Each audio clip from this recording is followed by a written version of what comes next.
మలుపు టీవీ సమర్పణ దొంగతనానికి పాల్పడ్డ వ్యక్తి అరెస్టు 195 గ్రాముల బంగారు స్వాధీనం చేసుకున్న బద్వేల్ రూరల్ పోలీసులు. జూన్ 1 దొంగతనానికి పాల్పడిన వ్యక్తిని అరెస్టు చేసినట్లు బద్వేల్ రూరల్ సీఐ విక్రమ్ సింహ, రూరల్ ఎస్ఐ రవికుమార్లు తెలిపారు. స్థానిక రూరల్ పోలీస్ స్టేషన్లో శనివారం విలేకరుల సమావేశాన్ని నిర్వహించారు. ఈ సందర్భంగా వారు మాట్లాడుతూ అట్లూరు మండలం చలంగారి పల్లెకు చెందిన గుమ్మల్ల వెంకట సుబ్బయ్య అనే వ్యక్తి గత నెల 27న బైనపల్లె గ్రామానికి చెందిన వసుంధర అనే మహిళ ఇంటిలో దొంగతనానికి పాల్పడినట్లు వారు తెలిపారు. రాత్రి వేళలో గృహానికి తాళం వేసి మిద్దెపైన వసుంధర, ఆమె కుటుంబీకులు నిద్రిస్తున్న సమయంలో నిందితుడు తలుపులు తెరిచి ఇంటిలో ఉన్న బంగారాన్ని దొంగిలించాడన్నాడు.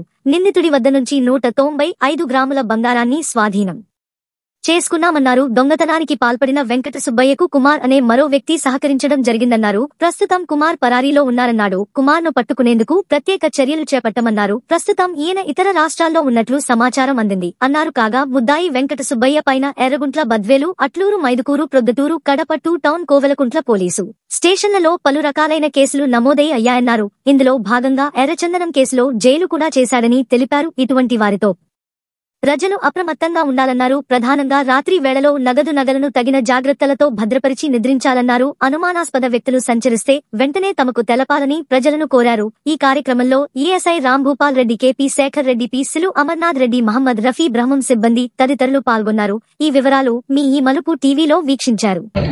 అందరికీ నమస్కారం.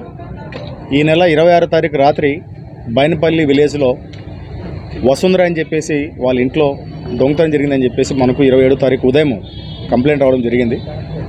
దానిపైన బద్వేల్ రూరల్ ఎస్ఐ రవికుమార్ గారి ఆధ్వర్యంలో భూపాలరెడ్డి ఏఎస్ఐ గారు, రాజశేఖర్ ఏఎస్ఐ గారు, అమరేశ్వర్ రెడ్డి, తర్వాత మహమ్మద్ రఫీలుగా సపరేట్ టీమ్గా ఏర్పడి దీనిపైన దర్యాప్తును ప్రారంభించడం జరిగింది. అందులో భాగంగా ఫిర్యాదుదారులు ఇచ్చినటువంటి కొన్ని క్లూస్ మేరకు, అంటే ముద్దా యొక్క రూపురేఖలు ఎట్లా ఉంటాయో, వాళ్ళు ఏ విధంగా వచ్చారు, ఏ విధంగా పోయినారని చెప్పేసి వాళ్ళు ఇచ్చినటువంటి క్లూ మేరకు మా క్రైమ్ పార్టీ అంతా కూడా దాన్ని మనసు పెట్టి మరీ దాన్ని ఛేదించడం జరిగింది. అందులో భాగంగా గుండాల వెంకట సుబ్బయ్య అని చెప్పేసి ఇతను టౌన్లో ఉంటాడు. ఇతని యొక్క కదలికలపై నిఘా పెట్టడం జరిగింది. సో అతని యొక్క కదలికలు అనుమానాస్పదంగా ఉండడంతో మొత్తం టీం అంతా కూడా అతని యొక్క వేరియబుల్స్ని కనుక్కొని కడపకి వెళ్ళడం జరిగింది. సో అతను పట్టుకొని గట్టిగా విచారించినప్పుడు ఖచ్చితంగా అతను బైనపల్లిలో దొంగతనం చేసినట్టుగా మా దగ్గర బ్రేక్ అవడం జరిగింది. ఇదంతో పాటు అదే రోజున ఇతని బైక్లో ఇంకొతను గొల్ల రవికుమార్ అని చెప్పేసి తన అసోసియేట్గా కూడా వెళ్ళడం జరిగింది.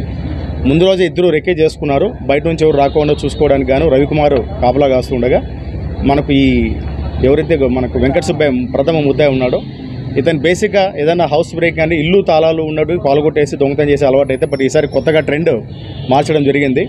వీళ్ళు వసుంధర అని చెప్పేసి కంప్లైంట్ పార్టీ ఎవరైతే ఉన్నారో ఆరు బయట పడుకొని వాళ్ళ ఇంటి తాళాలన్నీ కూడా దిండి కింద పెట్టుకొని పడుకోవడంతో రెక్కి నిర్వహించుకున్నటువంటి ఇతను ఆ తాళాలు తీసుకొని ఇంట్లోకి దొంగగా ప్రవేశించి లోపల బీరువా తాళాలు కూడా బయట అక్కడే టేబుల్ మీద ఉంటే తీసుకొని బీరువాని కూడా ఓపెన్ చేసి సుమారుగా 20 తులాల బంగారు ఆభరణాలను దొంగిలించడం జరిగింది. సో మనకు ఈ దర్యాప్తులో భాగంగా మొదటి ముద్దాయిని మనం పట్టుకోవడం జరిగింది. అతని దగ్గర ఇంటాక్ట్ 20 తులాల యొక్క బంగారు ఆభరణాలు కూడా మనం స్వాధీనం చేసుకోవడం జరిగింది.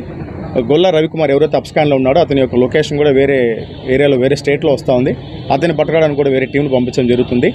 ఇందులో భాగంగా ఈ రవికుమార్ గురించి, తర్వాత మన వెంకట సుబ్బయ్య గురించి విచారిస్తే సుమారు వెంకట సుబ్బయ్య మీద 15 పోలీస్ స్టేషన్లో ఎర్రచందనం స్మగ్లింగ్ కేసులు ఉన్నాయి. అదేవిధంగా ఒక 10 పోలీస్ స్టేషన్లు మన జిల్లాలోనే దొంగతనం కేసులు కూడా ఉన్నాయి. 2021 సంవత్సరంలో ఇతను అట్లూరు పోలీస్ స్టేషన్ నుంచి పీడీ యాక్ట్ పైన కూడా ఇతను ఒక 6 నెలల పాటు కడప సెంట్రల్ జైల్లో ఉండడం జరిగింది. సో అధికారులకు మరి ఒక క్రైమ్ రికార్డ్ అంతా కూడా పంపించే మళ్ళీ ఇతని మీద పీడీ యాక్ట్ పెట్టడానికి కూడా ప్రయత్నిస్తాం. Thank you.